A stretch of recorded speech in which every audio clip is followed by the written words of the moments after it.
सलमान के वापस घर आने की खबर चांदनी को मिलती है। चांदनी खुशी से जैसे फूले नहीं समाती और फौरन छत पर जाती है कि कहीं सलमान की एक झलक मिल जाए। पर उस टाइम सलमान छत पर नहीं दिखाई देता। अब तो चांदनी सारा दिन बार बार छत पर जाती है कि एक झलक सलमान की उसे मिल जाए, पर ऐसा नहीं होता। 3 दिन ऐसे ही इंतजार में गुजर जाते हैं। चांदनी मायूस होती है। वो सलमान को कॉल करती है, पर सलमान उसकी कॉल रिसीव नहीं करता। चौथे दिन सलमान किसी काम से छत पर जाता है तो अचानक उसकी नज़र चांदनी पर पड़ती है। चांदनी रोज की तरह छत पर उसकी एक झलक पाने के लिए खड़ी रहती है। आज वो सलमान को छत पर देखकर बहुत खुश होती है और सॉरी का इशारा करती है, लेकिन सलमान उसको देखकर गुस्से में इग्नोर करके चला जाता है। सलमान का ऐसा बिहेव देखकर चांदनी को दुख होता है। चांदनी फिर सलमान को कॉल करती है, पर वो नहीं उठाता। अब ऐसे ही दिन गुजरते जाते हैं। चांदनी रोज छत पर जाती है कि सलमान उसे दिखे तो वो उससे माफ़ी मांगे, लेकिन सलमान कभी कभी ही छत पर आता और जब आता तो चांदनी इशारे से कान पकड़कर उससे माफ़ी मांगती और उसे कॉल लगाती, पर सलमान कॉल रिसीव नहीं करता। फिर धीरे धीरे सलमान का भी दिल पिघलने लगता है, क्योंकि आज भी उसके दिल में चांदनी की मोहब्बत रहती है।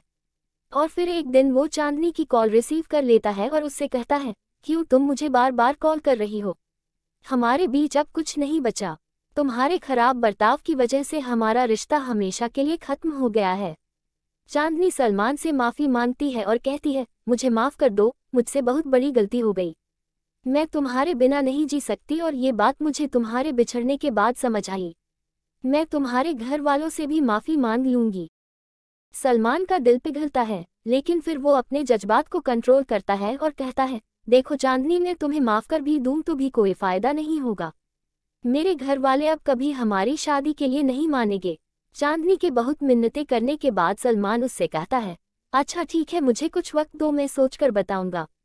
चांदनी को थोड़ा तसल्ली होती है और वो खुश हो जाती है। सलमान अपने रूम में चला जाता है और सोचता है कि अब वो क्या करे जिससे चांदनी उसे मिल जाए। अपने घर वालों से बात करने की उसमें हिम्मत भी न थी। 2 दिन वो ऐसे ही सोच में पड़ा रहता है। चांदनी रोज कॉल करके सलमान को कन्विंस करती है। अब सलमान को फिर से चांदनी के ऊपर पहले की तरह मोहब्बत आने लगती है। सलमान चांदनी से कहता है, तुम मुझसे कल मिलो, मैं तुमसे कुछ बात करना चाहता हूँ। चांदनी बहुत ज़्यादा खुश हो जाती है और दूसरे दिन सलमान से मिलने जाती है।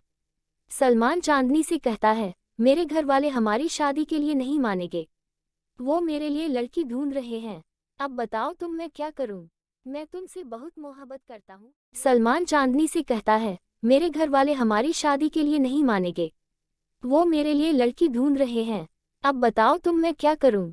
मैं तुमसे बहुत मोहब्बत करता हूं, लेकिन मैं मजबूर हूं।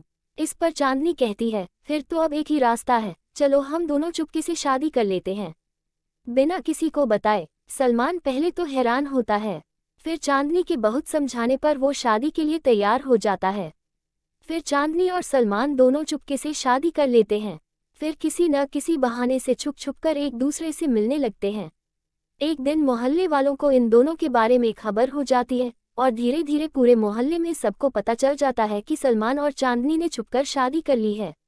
सलमान के घर वालों को सलमान की शादी की बात मोहल्ले वालों से पता चलती है तो सलमान की अम्मी उससे पूछती हैं, क्या ये सच है?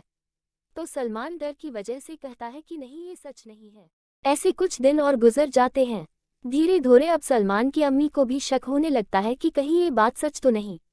लेकिन ये बात कंफर्म तब होती है जब एक दिन सलमान की अम्मी खुद अपनी आंखों से उन्हें मार्केट में एक साथ देख लेती हैं। सलमान भी अपनी अम्मी को देखकर दंग रह जाता है। सलमान घर आता है तो उसकी अम्मी गुस्से में रहती हैं और उनकी आंखों से आंसुओं की बौछार होती रहती है। वो अपनी अम्मी को समझाने की कोशिश करता है तो उसकी अम्मी उसे रोक देती है और कहती है, तूने मेरा भरोसा तोड़ा है। मैं सोच भी नहीं सकती थी कि तू ऐसा करेगा। सलमान चुपचाप सिर झुकाए खड़ा रहता है और अपनी अम्मी की बातें सुनता है। थोड़ी देर बाद सलमान भी रो पड़ता है और अपनी अम्मी के सामने सिर झुकाकर माफ़ी मांगता है। सलमान की अम्मी अंदर जाती है और बिना कुछ कहे सामने वाले घर की चाबी लाकर सलमान को दे देती है और कहती है, तुम अपनी बीवी को लेकर उसी घर में रहो। मैं उस लड़की को अपने इस घर में जगह नहीं दे सकती। मैं ऐसी लड़की से रिश्ता नहीं रख सकती जो मेरे घर में ईंट पत्थर चलाए। शादी नहीं हुई थी तो इतनी तेज थी, न जाने घर में आकर क्या करेगी। सलमान अपनी अम्मी की बात मानता है और कहता है, ठीक है अम्मी, जैसा आप कहें। इतना कहकर वो चाबी लेकर चला जाता है।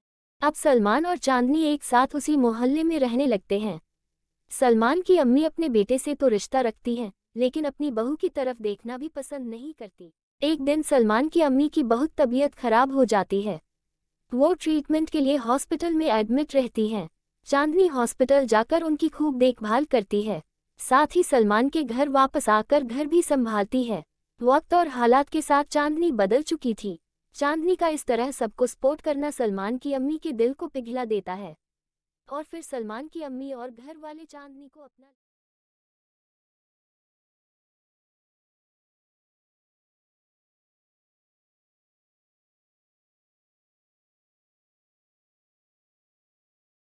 Moral story in Hindi. इस कहानी से हमें ये सीख मिलती है कि प्यार करना गुनाह नहीं है, लेकिन उस प्यार के लिए हजारों झूठ बोलना और अपनों को तकलीफ पहुंचाना ये गुनाह है।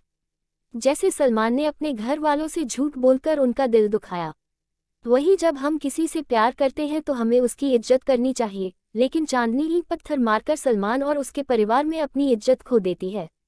इस प्रेम कहानी से हमें ये भी शिक्षा मिलती है कि समय और हालात के साथ कुछ लोग बदल जाते हैं और ऐसे लोगों को माफ कर देना चाहिए।